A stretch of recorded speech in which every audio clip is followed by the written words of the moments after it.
आज आमच्या बिल्डिंगमध्ये एका नागाचं पिल्लू सापडलं आणि हा मुलगा मग त्याची माहिती सांगत होता. या सापाला इंग्लिशमध्ये इंडियन स्पेक्टिकल कोबरा बोलतात. मराठीमध्ये भारतीय नाग पुस्तकी नाव पण नाग आहे. ओळखणं सोपं आहे बघा. त्याचा फणा काढला त्यांनी तर तुम्ही बघू शकता त्याच्या पाठीमागे असे ते डॉट्स दिसत तुम्हाला असा आकार येतो. त्याला स्पेक्टिकल मार्क बोलतात.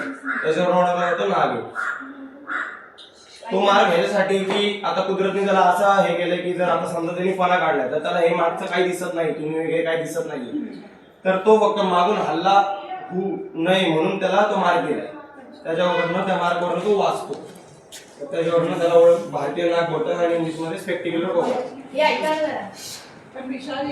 हा भारतीय म्हणजे ह्याच्यात एशियामध्ये सापडणारे 4 प्रमुख विषारी सापांमधला एक. ह्याच्यात न्यूरोटॉक्सिक वेनम असतं.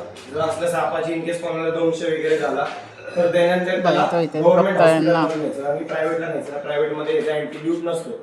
सापाच्या विषयाला एकच औषध असतं, त्याला स्नेक अँटीड्यूट म्हणतात, म्हणजेच ASV.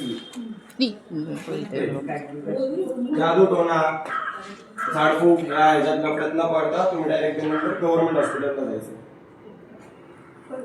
आणि इनकेस असं सापाची दंश झाल्याला काय करतात तर कट्स वगैरे काय करायचे नाही. आता आपण पिक्चर मध्ये बघतो की इथे साप चावले की लोक कट्स मारतात जेणेकरून पूर्ण वेळेला निघत, किंवा काही लोक सक करतात. असं पिक्चर मध्ये दाखवतो ना, हिरोईनला साप चावतो, हिरो सक करतो, तसलं काय करायचं नाही.